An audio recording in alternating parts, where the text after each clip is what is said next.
Welcome to Texas Legislative Update. I'm Wayne Christian. This week we're going to be talking about public education, the budget, and how we're trying to refocus 42% of our budget in education back to the classroom and what's most important to our children and grandchildren. You know, I don't get Easter or Christmas dinner at my mother-in-law's house unless I'm a friend of public education. She's a teacher. My sister-in-law's a teacher.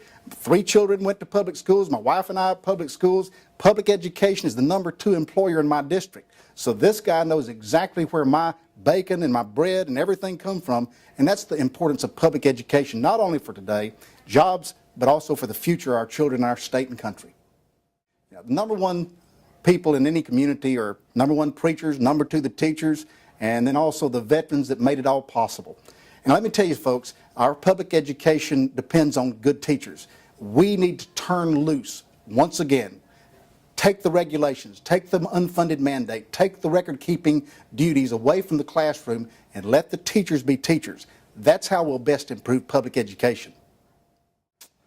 Unlike many of our good schools in Deep East Texas, there are areas in the state where the school administrators, the school employment levels, the alternative plans have really overtaken the classroom, and our children are not benefiting in many places. They could take a lesson in some of the cities from what some of our good folks do in East Texas, and that's why we need to support the classroom and local control to our public schools.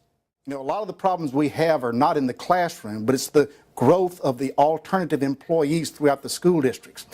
There's assistants to the assistants to the assistants, and many times it's been required by government mandates. So #1, I believe we should pull back mandates on our classrooms, on our schools, to where the administrators, the school boards can better direct the dollars to places they want to, which are helping educate children rather than taking care of government requirements. Our public school system in Texas is the 5th largest employer on planet Earth.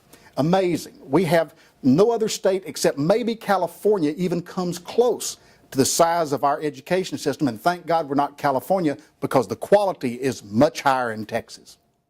Back in the 1970s, the ratio of non-teachers to teachers in the schools was 5 to 2. In this particular market today, it's 1 to 1.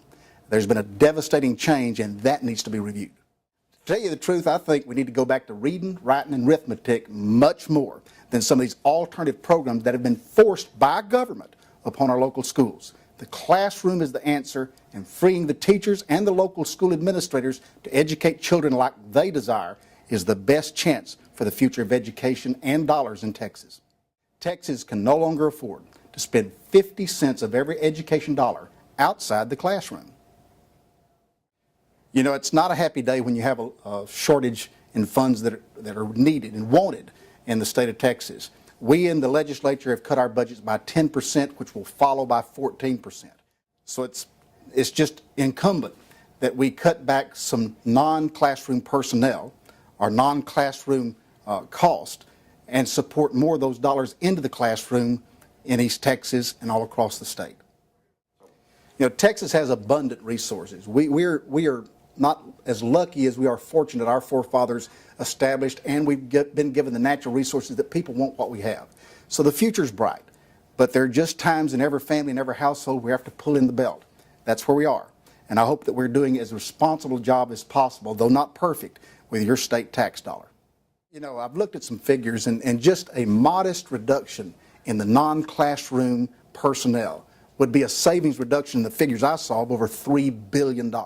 You know, one of the things that I think has become a misconception is that we in Texas in the legislature, as a government up here, hire and fire teachers.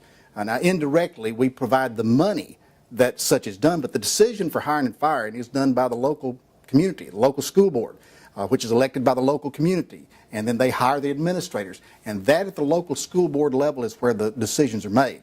And I think it's very important, while it's passing the buck to some extent, I'm really for local control. And I think that our school boards, our administrators have done an outstanding job in rural Texas. I think a lot of the problem, this overfatting, goes when you see these multi-billion-dollar, it seems, stadiums in some of these urban schools. And that's where the fluff needs to be cut. Hey, thanks for being with us this week. Look forward to seeing you next week. I just thank God for public schools. You know, life, liberty, pursuit of happiness is our constitutional and our birth certificate. And the pursuit of happiness, I believe, is best reflected when government provides a person an education to achieve that American dream. So God bless teachers, God bless the classroom, God bless all of you that dedicated your life to public education. You're not going to get rich, and you know that when you went in. You went in because you care about people, the kids, and the future of our country. So a salute to the teachers of the state of Texas. See you next week.